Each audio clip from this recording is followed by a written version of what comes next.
I was born ready. Reports have now come out that Canelo Alvarez may face Anthony Darrell in September. Oh yeah, we gonna talk about it. What up, Fight World? It's your boy Ego, and I'm back with some more boxing. Make sure you smash the like button. Also subscribe to the channel for the latest and greatest in boxing. If you want to become part of the gang, notification gang, please hit the bell icon. Shout out to the super chats, channel donations, the Venmo donations, the Cash App, and the Patreon family. We work.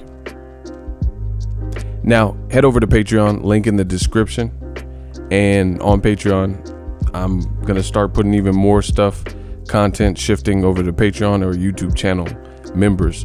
YouTube channel member, just click the link that says join right next to the subscribe button. Patreon link in the description. Now, Canelo Alvarez, they're saying he may come back. They want him to fight 2 times, but for sure it's not going to be Gennady Golovkin. Hell no, guys. And his return. So there's about 3 different names or so that have been circulating for Canelo, who he could fight in a possible comeback. I don't know if it'll have a crowd or not. All this stuff is fresh with the pandemic and the protests and different things like that going on in the world. So we don't know if it'll happen in America. They've even talked about Canelo possibly fighting in Japan. We don't know if it'll be crowds, half capacity, no capacity, media, no media, those types of things. But one of the strangest reports just came out that Canelo Alvarez, an option for him that they're in negotiations with is Anthony Darrell, presumably at 168 where he fights. And I think that's kind of weird. I had to see it to believe it. Anthony Darrell, that's my dude. However, he's coming off a loss to David Benavidez. I don't think he's fought since then. He had a cut in that fight. He was doing very well. I thought he was, up on the scorecards probably. David Benavidez was getting outboxed. But Benavidez being young, durable, having power, staying to the game plan, he was able to create a cut, and then that kind of woke his game up. And then he started targeting Darrell and, putting the pressure on, and he just stayed with it. So very good strategy from David Benavidez. But for Canelo, who's a star in boxing and established, I really don't see what that fight would do for Canelo, at this current point, since you would be doing it right after he lost his title. So, Canelo has a fake belt from Rocky Fielding. It just seems like kind of a weird fight to make. Now, they've also said that Derevyanchenko would possibly be an opponent, and dragging Derevyanchenko to 168, where he's mostly fought all of his big names from Daniel Jacobs to Gennady Golovkin, Deshaun Johnson, and those different guys that he's fought. Those have all been 160 fights. So, that lessens the fight. And he too is coming off of a loss. So DAZN has some things they got to answer. And same with Canelo. I think it's a bad look that all the fighters, primarily that you want to fight aren't big fights. 2 of the names that are circulating, Anthony Darrell and Sergey Derevyanchenko, are both coming off of losses in their very last fight. Even though you could say Derevyanchenko beat Golovkin, he's not living like a champion. He doesn't get the luxury and the benefit of having the strap around his waist and, the confidence that you get from becoming a champion. So it's kind of like, why would you be picking guys at 168 or in or around that division that are coming off losses like Darrell? Me personally, I think that Darrell is capped. I think Golden Boy, they're trying, I guess, their best to make Canelo kind of like the Floyd Mayweather of the sport, which isn't working. And they're trying to do these moves and build up interest. So that fight sounds like cap. I think that's kind of a fight that somehow his name got in the mix. And I don't know how serious they would be about fighting Anthony Darrell. But I think, I haven't talked to anybody or anything. I just think that's kind of to throw the dogs off the scent. But they're really working towards other options. But to be honest, folks, the options that I'm hearing for Canelo, they're not really big fights for boxing. And I understand we're coming off a pandemic, but Canelo, he's a star, and people expect, and not even just the fans, what they expect. His company, DAZN, a company who their bread and butter is live events. They haven't been able to give anybody really any fight since Mikey Garcia versus Jesse Vargas. So they've been on like out of commission, trying to stay afloat, doing YouTube videos, which doesn't lure people to the app or give the people who are paying for the app, whoever's left, who hasn't, canceled the service, it doesn't really give them a reason to want to keep paying, but whatever. And the bottom line is the amount of money that they're paying Canelo. Like, listen, I don't care about somebody else's money. That's their business. But from a business perspective, the amount of money that they are paying Canelo versus who they are having him fight, ultimately is looking like a bust, because he's getting a pretty penny, which is great for him, great for his kids and his family and his friends or whatever, his lifestyle.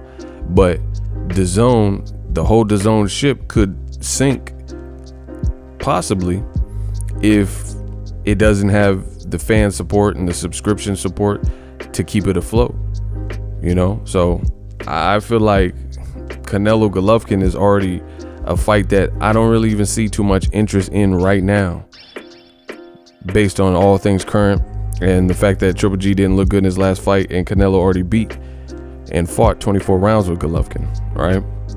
So we'll see. I don't really see the Anthony Darrell. I think that for whatever reason, I think that Golden Boy and different promoters, they have moles and people that they have in the industry, and they just feed them information, whether those people, those reporters know if it's true or not, but they feed little information for them to put out to kind of steer the narrative, or get people talking and either getting mad or just like sometimes they probably even do it to get the pulse of a fight. Like, let's fake announce a fight to see how people react to it. Because I remember one time out of nowhere when Cotto was with Golden Boy, they were talking about Cotto versus Yuriorkis Gamboa, and it got such a weird reaction and a mixed reaction, mostly negative, that the fight never came about.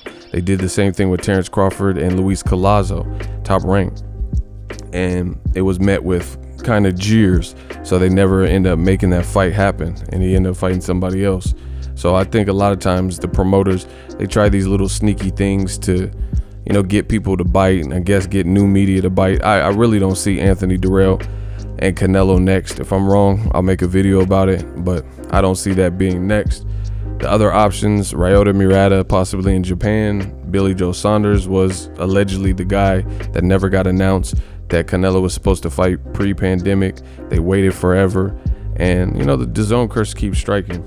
The other person is Derevyanchenko, moving him up to 168, which lessens that fight. It would be better at 160. They said it's not going to be Triple G, so that's the latest with the reports. Let me know what you guys think if Canelo does fight any of these options. Are they big fights?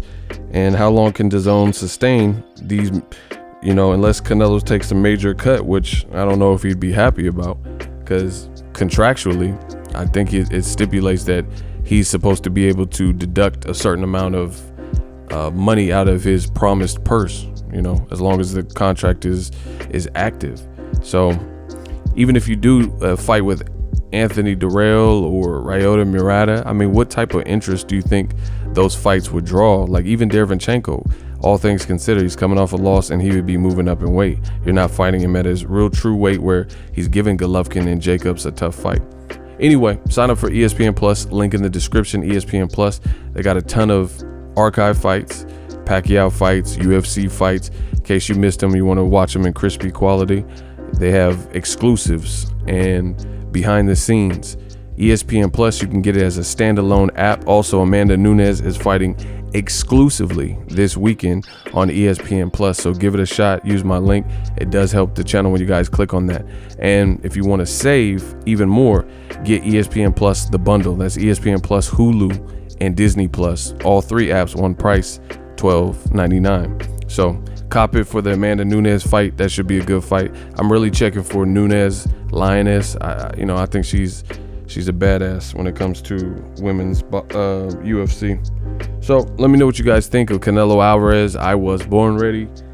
Anthony Darrell is the latest rumor, and to me, these aren't really good signs, actually, because in a matter of days, you hear Golden Boy doing all these interviews, throwing out all these different names. Ryota Murata was one day, and then the next day it was Derevyanchenko, and then the next day it's Murata. So I don't know if they have a trick up their sleeve and it's none of them and it's some surprise person, or maybe they're serious, but I don't really see the Darrell fight happening next, personally. But I want to make a video so you guys are up to date and know what's being said. Drop your thoughts in the comment section. If you love what I'm doing, smash the like button. As always, hate, comment, and subscribe. Till next video is Ego. Signing off. So if you enjoyed this video and want more content like this on the channel, you can show your appreciation by going to the PayPal donate button or the YouTube support button, and you can donate any amount that you feel is equivalent to the value of this video. Much more to come. Thank you guys for your support. Boxingego, the future of boxing.